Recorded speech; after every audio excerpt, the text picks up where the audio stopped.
Bonjour Oui. et bienvenue à cette entrevue spéciale avec son Excellence l'ambassadeur du Maroc au Mexique. Nous avons l'honneur d'être en compagnie de Monsieur Abdel Fattah Lebbat, qui apporte une perspective précieuse sur les relations entre le Maroc et le Mexique. Je m'appelle Rehan Mahsaini, étudiante saoudienne marocaine, étudiante en deuxième année à Sciences Po Paris, campus de Menton, ainsi que présidente de Sciences Maroc, une association au sein du campus qui a pour but de promouvoir la richesse de la culture marocaine et son rôle pertinent dans le Maghreb et le monde entier. Maintenant, je vous invite à vous présenter, Monsieur l'ambassadeur. Je m'appelle Tahl Bar. Je suis l'ambassadeur de Sa Majesté le Roi au Mexique, au Belize, marié, trois enfants, et je vis actuellement au Mexique. Commençons par les questions. Tout d'abord, avec un parcours riche en diplomatie et en relations internationales, votre parcours pour devenir l'ambassadeur du Maroc au Mexique a dû être rempli d'expériences et de motivations uniques. Pourriez-vous partager ainsi ce qui vous a inspiré à poursuivre ce rôle diplomatique prestigieux? J'ai une carrière de pratiquement, je ne veux pas dire 33 ans, 35 ans en la diplomatie. J'ai fait l'École nationale d'administration publique de Rabat. Je suis un pur produit marocain de l'école marocaine et de l'école publique marocaine. Primairement, non, primaire c'était privé et puis secondaire et c'était public. Et après mon bac, j'ai passé le concours de l'École nationale d'administration publique et j'ai intégré en 89 le ministère des Affaires étrangères. Après un passage dans la direction des presse et communications, j'ai été affecté jeune à Varsovie. J'ai passé 2 ans et demi à Varsovie, pratiquement 3 ans. De Varsovie, j'ai été chargé pour fermer le consulat du Maroc à Malaga pour un incident diplomatique qu'on est en train de l'étudier dans toutes les universités de relations diplomatiques. Donc c'est une autre histoire qu'on aura l'occasion de raconter après. De là, j'ai été à Madrid. De Madrid, j'ai intégré les affaires étrangères une autre fois, où j'étais chef de service d'Afrique. J'étais promu conseiller des affaires étrangères. Après 3 ans de service à la centrale, j'ai été affecté à l'ambassade du Maroc en Argentine, où j'ai exercé la fonction tout d'abord de conseiller économique et après de second ambassadeur. De là, j'ai intégré le cabinet de Monsieur le ministre Mohamed Ben Issa, où j'ai appris énormément de choses. Après un passage au cabinet, il y a eu un petit. J'étais à la direction des affaires culturelles, où j'ai passé comme ministre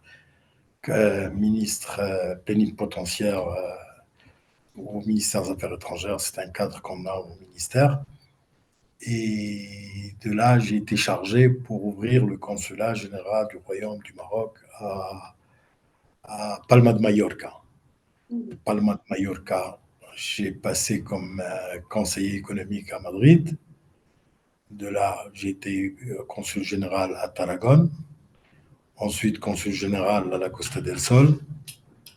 Et de la Costa del Sol, j'ai eu l'honneur d'être nommé par Sa Majesté, que Dieu le glorifie, comme ambassadeur de Sa Majesté le Roi au Mexique et au Belize. Donc, vous voyez, c'est un peu un Assez parcours de haut et de bas, où on a connu des hauts et des bas. On ne peut pas avoir tout en même temps. Il faut un peu de travail, beaucoup de déception, beaucoup d'encouragement. Il y a de tout. C'est un tout pour arriver à un poste où j'ai l'honneur d'exercer aujourd'hui. Merci infiniment pour votre réponse. Maintenant, la question suivante. Les relations diplomatiques entre les nations sont essentielles, bien évidemment, pour favoriser la coopération et la compréhension mutuelle. Étant donné votre poste d'ambassadeur du Maroc au Mexique, pourriez-vous ainsi nous donner un aperçu de l'état actuel des relations diplomatiques entre le Maroc et le Mexique et peut-être souligner certaines des initiatives que vous menez pour renforcer ces liens? Le rôle d'ambassadeur, c'est rapprocher les deux nations. Donc, c'est un rôle essentiel où le facteur humain joue un rôle très important. Et entre le Mexique et le Maroc, nous avons pratiquement plus de 60 ans de relations diplomatiques. Ces relations s'évoluent chaque année d'une manière ou d'une autre. Elle a connu une expansion avec la visite de Sa Majesté le Roi, que Dieu le glorifie, lorsqu'il a fait une tournée en Amérique latine, je crois en 2004 ou 2005. En 2004. Donc là, les relations ont pris une tangente très importante. Aujourd'hui, nous sommes le premier partenaire économique arabe au Mexique. On balance entre le premier et le deuxième en africain, avec l'Afrique du Sud. Des fois, c'est l'Afrique du Sud qui prime et des fois, c'est le Maroc. Mais nous avons une position très importante. Mais il faut dire qu'il y a beaucoup de choses à faire. Nous avons fêté les 60 ans, l'anniversaire de 60 ans de relations diplomatiques l'année dernière, où nous avons reçu pratiquement 200 personnes, des artisans, des hommes d'affaires, des parlementaires, des présidents des régions. C'était une occasion de faire connaître le Maroc aux Mexicains et de faire connaître aux Marocains le Mexique. C'est pas facile parce il y a la géographie qui nous sépare et elle nous sépare. Nous sommes pratiquement ben, chacun de bout de l'autre. Donc, c'est très loin géographiquement, mais c'est tout près culturellement. Et nous sommes deux pays complémentaires plutôt que concurrentiels. Pour la troisième question, l'intersection des Mmh. cultures présente souvent de nombreuses opportunités de collaboration et de croissance.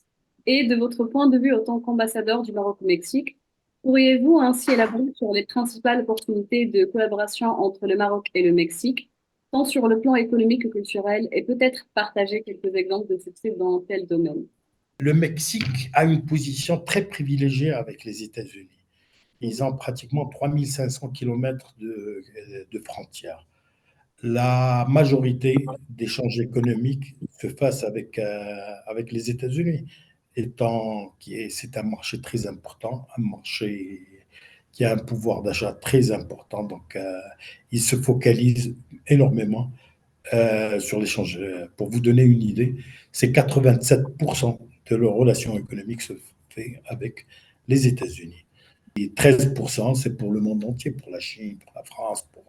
Pour avoir une idée, Monterrey, c'est la deuxième ville industrielle du Mexique. Mhm. Une journée de ces relations avec les États-Unis équivaut à un an de ces relations avec la France. Pour vous dire l'énorme. Et donc, tous les autres pays, maintenant, aujourd'hui, le Mexique est en train de diversifier ses partenaires. Le Maroc, il a une place privilégiée, étant la proximité culturelle et mentale. Quand je parle culturel, on parle même de la mentalité, du comportement. Et ça, c'est ce qui nous a privilégiés à avoir une place très importante. Il faut faire beaucoup de choses pour aller à l'avant. Si avec un peu d'effort, de part et d'autre, on peut multiplier nos relations par 10 ou plus. Aujourd'hui, sur le plan commercial, nous avons des sociétés pratiquement une quarantaine, cinquantaine de sociétés qui se sont installées au Maroc. Les plus grandes sociétés, ben, je vais pas vous donner toutes, mais je vais vous donner l'exemple. Par exemple, Bimbo, que c'est une des sociétés les plus grandes, une des plus grandes sociétés au Mexique, est installée au Maroc et ça fait depuis 2004-2005. Elle diversifie ses produits. J'ai eu le privilège d'avoir des rencontres avec leurs dirigeants, avec le patron. Ils sont très contents. De l'expansion au Maroc. Il y a des Marocains qui investissent aussi ici, au Mexique, mais d'une manière très timide, Mhm. surtout dans le domaine du tourisme. Nous avons l'espoir de développer nos relations Et c'est pas facile. C'est pas facile et c'est pas difficile. C'est un grand pays, c'est pratiquement 150 millions d'habitants. C'est un pays très important. Il balance entre 11e et 15e puissance économique. Il Mhm. faut faire des efforts, il faut avoir de la volonté, il faut avoir beaucoup d'initiatives, beaucoup de courage. Et Inch'Allah, le futur sera rayonnant, Inch'Allah. Sur le plan culturel, j'ai dit qu'on a organisé la semaine marocaine l'année dernière pour commémorer le 60e anniversaire de relations diplomatiques entre le Maroc et le Mexique. Et c'était une action très importante pour approcher la culture marocaine à la culture à la culture mexicaine. Nous avons beaucoup de choses en commun, par exemple la poterie. Quand vous voyez la poterie de Fès ou de Salé, et vous la comparez avec la poterie dont ils sont très fiers de Puebla, de certaines villes ici, il est très difficile de faire la différence. Il Mhm. faut un expert pour vous dire que ce produit est marocain et ce produit est mexicain. Du fait que la culture, quand il y a eu la conquête des Espagnols, et ils ont ramené une certaine culture arabe avec eux. Et là, on le voit dans l'artisanat, dans l'architecture. Donc, on trouve des maisons avec un type arabe, vraiment avec. Et ça nous aide à s'approcher énormément. Donc, on fait des actions pour connaître la gastronomie marocaine, des Mhm. semaines gastronomiques, bon, des expositions. Et dernièrement, on a fait pour la journée de la femme, on a projeté des films marocains. Donc, on essaye de diversifier et de faire connaître notre culture, qui est une culture très riche et aussi riche que celle des Mexicains. Et maintenant, revenons sur la diplomatie économique, qui joue un rôle, comme vous avez dit, crucial dans le renforcement des relations bilatérales entre les nations. Néanmoins, pourriez-vous, s'il vous plaît, élaborer sur les stratégies que vous mettez en œuvre pour ainsi promouvoir les produits marocains et attirer les investisseurs mexicains au Maroc, comme vous avez répondu précédemment, et peut-être mettre en lumière quelques succès récents dans cette entreprise? Eh ben, la stratégie, c'est faire connaître le produit marocain. Mhm. Et dans ce sens, aujourd'hui, j'ai une conseillère économique qui est très active. Elle vient d'arriver. L'autre que j'avais, il faisait des présentations des produits marocains, des avancées industrielles et marocaines. La nouvelle conseillère économique, elle a une autre stratégie. C'est grâce à elle qu'on a pu organiser le voyage des hommes d'affaires au Maroc, des hommes d'affaires mexicains au Maroc.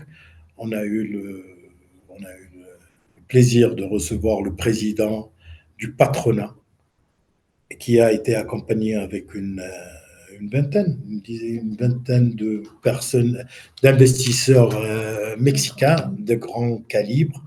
Ils ont visité le Maroc. Aujourd'hui, Inch'Allah, aujourd'hui ils ont les élections. Ils vont avoir les élections au mois de juin. Après les élections, on recevra, Inch'Allah, je suis en coordination avec le président de CGM, Silalej, qui viendra visiter son homologue. Il a reçu l'invitation. Donc, ce sont des actions qui font connaître les opportunités d'investissement de part et d'autre.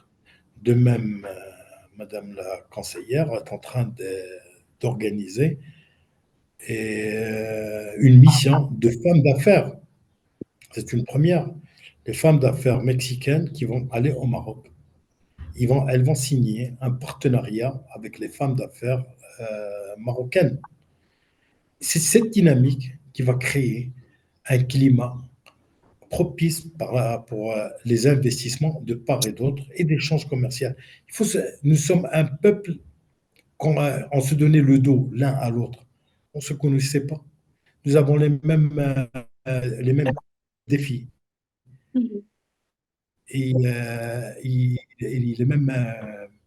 le même partage de surmonter les problèmes sociaux. Et dans ce sens, un partenariat gagnant-gagnant est au bénéfice des deux nations.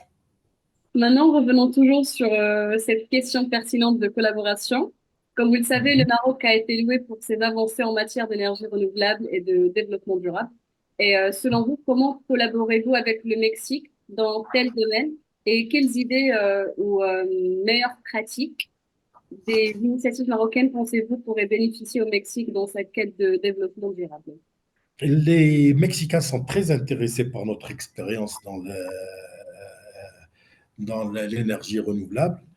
Dans ce sens, j'ai accompagné le président de Patrona à l'État de Sinaloa, que le président des États-Unis mexicains a inauguré une plateforme et ils sont très intéressés par l'expérience marocaine. Dans ce sens, je crois, après les élections, ils vont faire un voyage au Maroc pour s'inspirer de notre expérience et voir une collaboration prochaine dans ce domaine. Déjà, il y a eu le gouverneur de Aguascalientes qui a visité le Maroc, il a visité la Ouarzazate, il a visité euh, le pôle électrique marocain. Et on va dans ce sens. Mais il y a pas que l'énergie renouvelable, il y a aussi l'automotrice qui intéresse les deux parties. Nous sommes leaders dans notre région, ils sont leaders dans leur région. Et il y a l'aéronautique, qui sont leaders dans leur région, nous sommes leaders. Et on est en train de voir une coopération dans ces domaines-là, et une coopération qui sera sûrement fructueuse. Parlons d'un autre aspect important, celui de l'éducation, considéré comme un pilier du progrès et du développement de la société. Et selon vous, comment exploiter le système éducatif diversifié et dynamique du Maroc pour ainsi promouvoir le développement mutuel et la collaboration avec le Mexique? Et pourriez-vous ainsi partager quelques initiatives éducatives en cours entre ces deux nations? Ben, l'éducation est très importante. C'est un pilier où cette ambassade donne une de ses priorités. Dans ce sens, nous avons eu nous avons une très bonne relation avec l'UNAM, une des plus grandes universités au monde et la première en Amérique latine, je crois. Le président de l'université de l'UNAM a effectué un déplacement au Maroc. Il a eu le doctorat honoris causa. Il a signé 5 conventions avec 5 universités marocaines. De même, les présidents des universités de Tétouan, Agadir, Dakhla, Rabat, Fès. Donc, ils sont venus ici pour un partenariat. La semaine dernière, ce n'est que la semaine dernière, donc, M. Graoui, président de l'université ouverte de Dakhla, a signé une convention avec l'université l'UAM, autonome métropolitaine. Donc, il est parti hier, il est retourné au Maroc et il retournera pour signer une autre convention avec l'université de Cancun. Donc, pour vous dire, nous avons un partenariat privilégié. Il y a une très grande dynamique.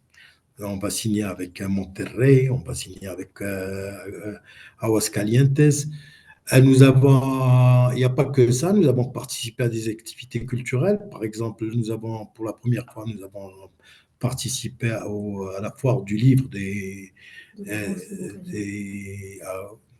des Guadalajara, qui est le premier, une des plus importantes foires dans le monde. Je crois que c'est le deuxième après celle de Francfort, la foire de Francfort. Donc, deuxième foire de livres, c'est Guadalajara. On était l'invité d'honneur à Morelia, la foire du livre de Morelia. À chaque occasion, on essaie d'être présent dans des événements pareils pour montrer la culture marocaine, pour montrer Ici, nous avons une chaire qui est la chaire de Fatima El-Naknissi, qui est très active, qui fait des conférences, qui fait des rencontres. Donc, sur le plan culturel, nous avançons énormément, à pas rapide. On espère aller plus loin, Inch'Allah. nous offrant chaque année 10 bourses pour les Mexicains. Les Mexicains aussi offrent des bourses pour les Marocains. Il y avait quand un Marocain, vous lui dites, vous allez partir au Mexique, moi, je dis, au Mexique, c'est très loin. Il Mhm. pense il pense qu'à des feuilletons de Guadeloupe, Rodrigo. Donc, il pense à autre chose, à l'insécurité. C'est pas vrai. Donc, c'est des films qui passent, des chapeaux, donc il dit l'insécurité. Donc, l'étudiant, il a peur, les parents, ils ont peur d'envoyer leurs enfants. Mais je vois de plus en plus qu'il y a plus de courage, que les gens euh, s'intéressent à ce pays, qui a une culture diversifiante, une culture très intéressante. Il dispose d'universités de renommée internationale. Et eux aussi commencent à s'intéresser à la porte d'Afrique et à la porte d'Europe, qu'est le Maroc. Comme vous l'avez précédemment précisé, Votre Excellence, la gastronomie occupe une place assez spéciale dans la culture et la diplomatie. Et selon vous, comment présenter la gastronomie marocaine au Mexique et en quoi la diplomatie alimentaire contribue-t-elle à favoriser la compréhension ainsi l'appréciation culturelle entre les peuples du Mexique et du Maroc? Vous savez, c'est une des points forts de la culture marocaine. Et donc, on essaie à chaque occasion de la mettre en valeur. Le Mexique aussi, sa gastronomie, elle est très importante, elle est très cotée sur le plan international. Je crois elle est patrimoine de l'UNESCO aussi. Elle est patrimoine, elle fait partie du patrimoine international. Et je dirais quand on voit les plats marocains et les plats mexicains, il y a énormément de différences, mais il y a énormément de complémentarité. Nous avons par exemple, une choui marocain avec la barbacoa chez eux. C'est pratiquement la même chose. Nous avons une cuisine épicée, eux aussi. Mais on essaye. On organise des journées gastronomiques. On organise des semaines gastronomiques dans des grands palaces ou à l'occasion dans des festivités dans les différents États. Jusqu'à maintenant, on a bien appris que le Maroc et le Mexique représentent tous deux des héritages culturels riches et des héritages assez historiques. Ainsi, pourriez-vous élaborer sur pourquoi la relation entre ces deux pays est particulièrement intéressante? Comme je vous ai dit, elle est complémentaire dans tous les domaines. Et vraiment, le Mexicain et le Marocain, ils ont une mentalité qui se ressemble. Mhm, Le problème, c'est par exemple, je vais vous dire, il n'y a pas une ligne directe. Donc ça éloigne. Pour eux, le Maroc, il est très loin. Mais quand vous leur dites, vous expliquez, quand vous partez, pour eux, l'Espagne, elle est les plus proche. mhm. Alors, si on avait une ligne directe, par exemple, on aura 9 heures de vol. En Espagne, nous avons 11 heures. À Paris, c'est 12 heures, pratiquement. Donc, mais quand vous leur expliquez une fois que vous êtes à Madrid, vous avez 1 heure pour être au Maroc. Mais le défi, le challenge qu'on a, c'est ouvrir une ligne aérienne pour être plus proche. Et comme vous dites, c'est une relation très intéressante. Il faut avoir de la patience, faut travailler énormément pour arriver au stade que nous souhaitons, que nos gouvernements souhaitent y arriver. Auriez-vous quelques conseils à nous donner autant qu'étudiants en études en sciences politiques et pour tous ceux qui souhaitent poursuivre ce chemin de la diplomatie? Il faut avoir beaucoup de patience, beaucoup de travail. Il faut aimer ce qu'on fait. Mhm, Et on dit un proverbe en arabe, Man sara ala darbi wasal. Donc, quand vous prenez ce chemin, c'est mhm. sûr que vous allez arriver. Mais il faut avoir de la patience, de l'amour et surtout l'amour de son pays, de sa patrie.